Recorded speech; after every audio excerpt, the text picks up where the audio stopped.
Akinyi sat quietly in her old car, her fingers tightly holding the lunchbox she had packed that morning. It was something she did every day, prepare Jomo's favorite meal and bring it to him during lunch hour. But today felt different. Her hands were shaking, not because she was scared, but because her heart had just been broken inside the bank. She had gone in to sort out a simple issue with their joint account. But while waiting, she caught a glimpse of something, a document on the banker's desk.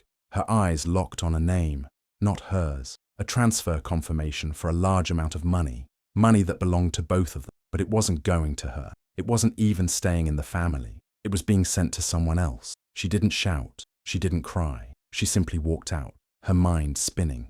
Jomo had always said he'd handle the finances, and she believed him. She loved him, trusted him, and never thought he'd hide anything. But that document was proof that something was wrong, proof that he had been lying to her, behind her back, and with their hard-earned money. Now sitting in the car, lunch still in her hands, she realized she hadn't come today just to feed her husband. She had come face to face with the truth, and it hurt. Her hands trembled, not because of the weight of the food, but the weight of the betrayal. Everything felt cold, even in the heat of the day. Her breath was shallow, her thoughts racing. She stared at the building, thinking about all the times she had walked in with love and trust. But this time was different. This time she wasn't the caring wife with a warm lunchbox. She was a woman who had just discovered that the man she loved had been secretly moving their money without her knowing. And now, something deep inside her had changed. She didn't know what she would do next. But one thing was clear. The game had changed, and she was no longer playing it blindly. From the beginning of their marriage, Jomo always told Akinyi, "Let me handle the money. You're too kind, too soft for this kind of stress." He said it with love in his voice, with a smile that made her feel safe. So she listened. She believed him. After all, isn't that what love means? Trusting your partner. Akinyi worked hard at her NGO job, trying to make a difference in people's lives. Every day she gave her best to the world and came home tired but full of hope. She would cook dinner, sit with Jomo, laugh at his jokes, and talk about their future. She thought they were building it together, side by side. She thought her love, her support, her prayers, and her honesty were enough. She never once asked to see the bank balances, never questioned the papers he gave her to sign. She thought she was being a good wife by letting him lead. She didn't realize she was slowly being pushed out of her own life. All those nights when Jomo stayed up late, handling the bills, she thought he was just being responsible. But behind that calm smile, he was carefully rewriting everything. The houses, the investments, the savings. He was moving things around quietly, removing her name, one document at a time, bit by bit, gently, so she wouldn't notice. He was not protecting her. He was protecting his plan. He made her believe that being soft-hearted meant she couldn't understand money. But the truth was, he didn't want her to understand. Because if she did, she would have seen the trap he was building. Akinyi didn't know it yet, but everything she worked for, every penny they saved, was being hidden away. And not for their children or their future, but for someone else. He kept calling her too sweet, too trusting, too pure for the real world. And she wore those words like compliments, never realizing they were actually chains. While she focused on love, Jomo focused on control. While she built a home, he built a lie. And now, as she sat outside that bank with a lunchbox in her hand, the truth was finally starting to show itself. The man she trusted with her heart had been quietly taking her name off everything she helped him build. And the worst part? He made it look like love while he did it. Akinyi was sitting at her office desk, replying to emails, when she saw a message pop up on her screen. It was from the bank. At first, she almost ignored it. She had never received emails from their joint account before. Jomo handled all of that. He always said she didn't need to worry about the money, so she never did. But something about this email felt different. Maybe it was her growing doubts. Maybe it was instinct. Whatever it was, she clicked on it. As soon as she opened it, her heart stopped. It was a transaction alert. Over $800,000 had been withdrawn from their joint savings account. Akinyi blinked and read it again, thinking maybe she had read the number wrong. But it was real. $800,000. Gone. She scrolled down, searching for answers. Where had it gone? Then she saw it. The destination account name. Nuru Holdings. The name didn't ring a bell. Akinyi had never heard of any business called that. Her eyes scanned the page again, trying to make sense of it. Then she noticed the address linked to the account. It felt strangely familiar. Something tugged at her memory. She copied the address and pasted it into a search bar, and then it hit her. It was the same address that belonged to a woman named Nuru, a woman she had met years ago at a wedding, a woman who had once called Jomo brother, though they clearly weren't related. Akinyi remembered how the woman clung to Jomo that day, laughing at all his jokes, whispering in his ear. Akinyi had asked Jomo who she was, and he quickly brushed it off. She's like family, don't be jealous. But now, that same woman's name was tied to a hidden bank account with their money. Akinyi stared at the screen, her hands cold, her heart racing. Everything around her seemed to fade, her colleagues, the office noise. Nothing else existed in that moment. Just the cruel truth blinking back at her. She felt sick, not just because of the money, but because this meant her marriage, her trust, was full of cracks she had ignored. Jomo had made her believe everything was fine, that she was safe. But now, with one email, she saw the truth. He had been stealing behind her back, sending their life savings to a woman she barely knew, a woman he once pretended was nothing. That one email, meant to be a mistake from the bank, became the moment everything changed for Akinyi. The truth had finally slipped through Jomo's perfect lies and landed straight in her inbox. As Akinyi sat alone later that night, staring at the printed bank email in her hands, her mind took her back to her father's voice, soft but strong, full of wisdom. He used to say, "Never sleep on empty trust, my daughter. If you don't watch the money, you'll watch it leave." She had heard that warning so many times growing up, but love made her forget. She thought Jomo was different. She believed his care meant protection. She didn't see that behind all his gentle words. There was a quiet plan unfolding, one that didn't include her. Now, that voice echoed in her head, louder than ever. Her father had warned her for moments like this, and slowly the puzzle started coming together. She remembered how Jomo used to bring her papers to sign. He always had a reason. "This is just for a loan," he'd say. "It's to help us expand the business, Akinyi. It's normal." And she believed him. She didn't read every word. She didn't ask too many questions. She wanted to be supportive, to be a good wife, so she signed again and again. But now, she realized something heartbreaking. Those weren't just loan forms. Some were title changes. Some were account permissions. And slowly, those papers were cutting her name out of everything. The house, the cars, even the savings. Things she had helped build, things they were supposed to share. Jomo had been working quietly behind her back. Piece by piece, he had removed her, legally, financially, almost completely. But what he didn't count on was her memory. Akinyi had always been careful, even in love. Somewhere deep inside, her father's words had stayed with her. So after every paper she signed, she took a photo. She scanned copies into her email. She kept a folder on a flash drive, just in case. Not because she didn't trust Jomo, but because her father taught her to trust her own eyes more than any sweet voice. So now, as the truth hit her, she cried, not because she had lost everything, but because she knew she hadn't. Jomo had stolen, yes. He had planned carefully, but she had proof. She had her father's wisdom, and she had not lost her mind. Akinyi sat up straighter, wiped her tears, and whispered, "I may have signed them, but I also saved them." And that one small habit, that quiet act of remembering, would soon become her greatest weapon, because she wasn't just the soft wife Jomo thought she was. She was her father's daughter, and she was about to show them both.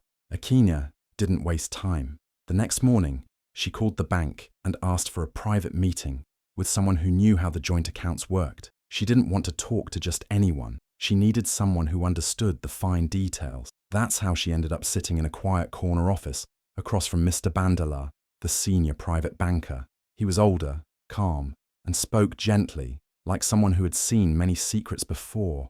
At first, Mr. Bandala looked uncomfortable. "Madam," he said carefully, "there are some things I can't officially tell you." Akinyi stayed quiet, her eyes steady. She didn't blink. She didn't flinch. She just waited. Then he leaned forward a little and lowered his voice. "The way this account was set up, it was designed to push you out. Everything was being moved away from you slowly. If he completes the last 2 transfers, you'll have nothing left." Akinyi felt her stomach twist, but she stayed calm. "So there's nothing I can do?" she asked softly. He looked around, then replied, "There is something. but it depends on how fast you act. He reached into a drawer and pulled out a file. There's a clause in the original setup of the account. Something your husband forgot to cancel. It gives you temporary control, just 48 hours, in case of an emergency or absence. Her eyes widened. You mean I can move the money? He nodded. But only within that window. After that, the control will switch fully to him. If you're going to act, madam, the clock starts now. Akinyi didn't even smile at first. She just sat there, thinking. All those years she thought she was helpless, powerless. But here she was, being handed a chance. A legal crack in Jomo's perfect plan. And it was something he didn't even realize he left open. Then, slowly, her lips curved. It wasn't a big smile, just a quiet one. The kind that said she wasn't broken anymore. The kind that meant she was ready. Start the clock, she said. Mr. Bandela nodded, pulling out the necessary documents. In that moment, everything changed. The woman Jomo had underestimated, the one he thought wouldn't understand money, wouldn't ask questions, was about to rewrite the ending of his story. And he had no idea. What Jomo thought was a locked vault had just been opened by the one person he thought would never fight back. Akinyi didn't fight, didn't shout, and didn't tell anyone what she was about to do. She didn't even call Jomo. There was no point. He was out of the country, living his best life with Nuru, on what he called a business trip in Mauritius. But she knew the truth now. She knew everything about the fake business accounts, the transfers, the lies. So instead of breaking down, she stayed calm. She dressed simply, tied her hair back, and walked into the bank like just another client. But in her bag, she carried power, a folder full of documents that could change everything. Inside that folder were tax identification numbers, old agreements, backup copies of every form she had ever signed, and most importantly, the legal clause Mr. Bandela had found. It gave her 48 hours of full control, and she wasn't going to waste a single second. She sat down with the bank's top officer, her voice steady. One by one, she gave instructions. Each move was quiet but powerful. She first froze all the transactions linked to Nuru Holdings. The fake business Jomo had been using to hide their money, gone. Then she moved on to the properties and shares that were under both their names but had been changed without her knowing. She had proof they were once joint, and now she used that to bring them back under her name. She wasn't just moving money, she was cleaning the mess he had made. It wasn't easy. Each step required signatures, verifications, and hours of checking records. But she was patient. She had waited in silence for years. She could wait a few more hours to take back what was hers. At the end of the process, she stood up for one last instruction. The final amount, what was left of their shared wealth after Jomo's many games, was still large. And now, it was in her hands. She didn't want it sitting in a joint account anymore. She didn't want to just keep it hidden. So she told the banker, firmly and clearly, make it payable to the Akinyi Omondi Foundation. A foundation in her name, a new beginning, a way to use the money not for revenge, but for rebuilding, for herself, and for other women who might one day find themselves betrayed, like she had been. She walked out of the bank quietly, without looking back. No drama, no tears, just the calm strength of a woman who had taken control, without raising her voice. Jomo returned home from his trip feeling proud and satisfied. He had spent days relaxing with Nuru, drinking wine, enjoying the beaches in Mauritius, and pretending everything was perfect. He had no idea that back home, the ground beneath him had completely shifted. When he arrived at the gate of his own house, he pressed the code as usual, but nothing happened. He tried again. Still nothing. Confused, he rang the bell, thinking maybe there was a power issue. The security guard came to the gate but didn't open it. Instead, he looked at Jomo and said, "Sir, you're no longer on the approved list. Madam changed it." Jomo laughed awkwardly, thinking it was a joke. "I live here," he said. The guard shook his head. "Not anymore." Still confused, Jomo called a cab and headed straight to the car lot where he had left his luxury vehicle. But it was gone. He asked around and was told the car had been sold, legally. Sold to cover unpaid taxes and debts he didn't even know existed. Shocked, he reached for his wallet to try using his bank card. Declined. He tried a second card. Declined again. Panic started to rise. He rushed to the bank, anger boiling inside him. He stormed up to the front desk and demanded to see someone in charge. "Get me the manager now!" "There's a mistake with my account." The bank staff didn't argue. They quietly led him to a private office where the manager was waiting. Jomo expected shouting. He expected confusion. Instead, the manager calmly slid a letter across the table to him. "This account has been restructured," the manager said, "by the surviving primary beneficiary." Jomo blinked. "Surviving?" he asked, confused. "Yes, sir," the manager replied without emotion. "You lost." Jomo read the letter, and his hands began to shake. The accounts had all been changed. The assets moved. The businesses closed or redirected. Everything was now in Akinyi's name or her foundation's, and there was nothing left for him. The truth hit him hard, not just that the money was gone, but that she had done it all without saying a word. No warning, no fight, just quiet, calculated action. He stood there frozen, no longer the man in control. The world he thought he had built was now under someone else's name, and for the first time, Jomo realized he had been outsmarted by the very woman he once thought was too soft to handle money. Nuru had always seen Akinyi as nothing more than a quiet housewife. On social media, she laughed, posted bold captions, and bragged about her new lifestyle. She even went live on Instagram, smiling into the camera and saying, "I took her man and her money." Her followers clapped in the comments, cheering her on as if she had won some kind of prize. To Nuru, Akinyi was just a soft woman who didn't know how to fight back. She thought she had everything now, Jomo, the luxury, and the wealth. But what Nuru didn't know was that Akinyi was never weak. She was just silent, and silence isn't always weakness. Sometimes it's preparation. 3 days later, the internet lit up, not because of Nuru, but because of Akinyi. A large press conference was held in Nairobi. Cameras flashed. Reporters gathered. Everyone wanted to know the face behind the new movement that was spreading across social media. Akinyi walked up to the podium dressed in calm confidence. She wasn't crying. She wasn't shouting. She wasn't trying to explain anything to anyone. She was there as the founder of a multi-million-dollar women's financial defense initiative. She had taken everything Jomo tried to hide and turned it into something bigger, something powerful. With the money she had recovered, she built a foundation that would help other women protect their finances, understand their legal rights, and never be caught unaware the way she once was. She didn't keep the money in secret accounts. She put it to work, not for revenge, but for change. When a reporter asked her, "How did you do all of this after everything that happened?" Akinyi smiled and answered with calm strength. "A woman who builds quietly can also burn quietly, and then rise." That one sentence went viral in minutes. Thousands of women reposted it, using her quote as their new anthem. She wasn't just someone who had been betrayed. She became someone who inspired. Somewhere, Nuru saw the clip on her phone, the same phone where she had once laughed at Akinyi. But now, the joke didn't feel so funny, because the woman she called just a wife was now being celebrated across the country.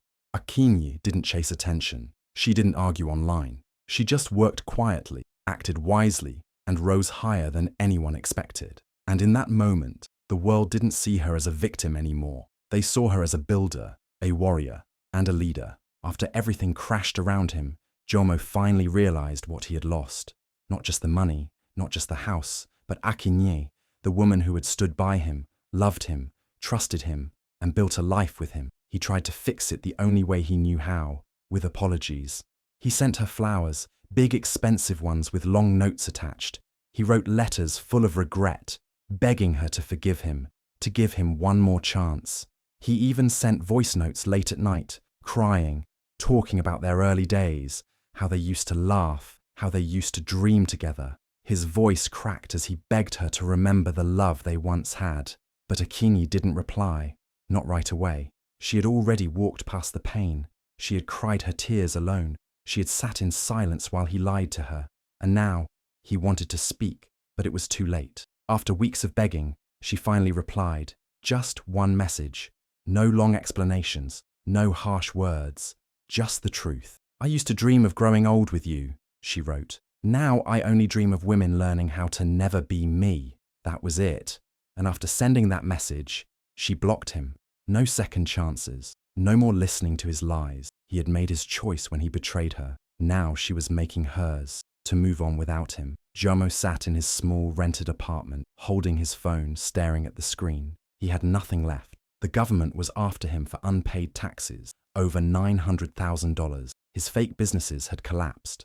Nuru had disappeared the moment the money dried up, and the people who once smiled at him, called him boss, didn't even answer his calls anymore. But worst of all, the one person who had loved him for real, the one who had trusted him even when she shouldn't have, was gone, and she wasn't coming back.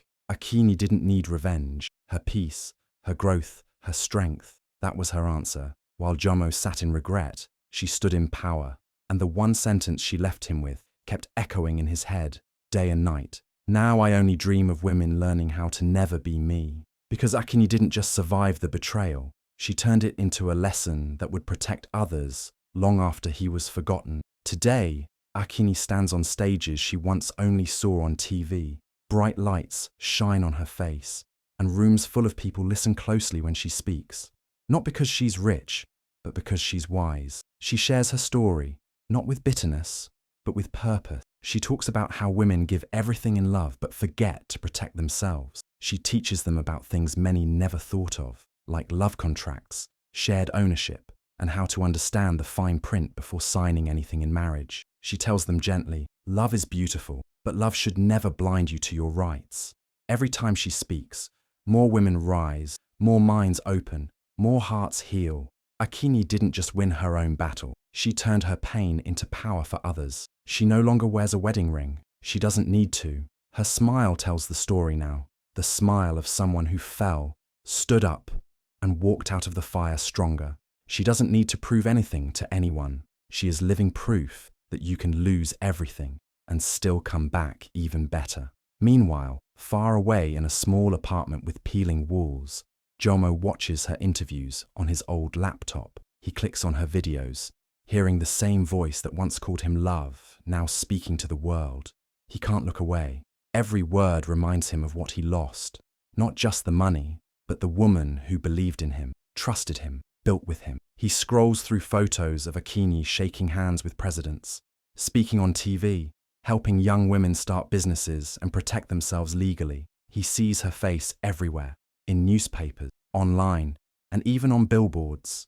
And him? He's now the one forgotten. The man who thought he was clever, who thought he had everything under control, now sits alone with nothing but regret. No wife, no home, no respect. Because the woman he left broke didn't just rise, she soared. And in doing so, she taught thousands of women to never settle, never stay silent, and never hand over their power in the name of love. Akinyi didn't just win, she lit a path so others wouldn't fall where she once did. Tag a woman who needs to hear this. Share this with every sister, mother, daughter, or friend who loves with her whole heart. Because love should never cost you your power. And silence is not strength, knowledge is. Let Akinyi's story remind us all. Protect your heart, but never forget to protect your name too. If this moved you, don't just scroll, repost it. Let the world know. A broken woman isn't the end of a story. Sometimes it's the start of a revolution.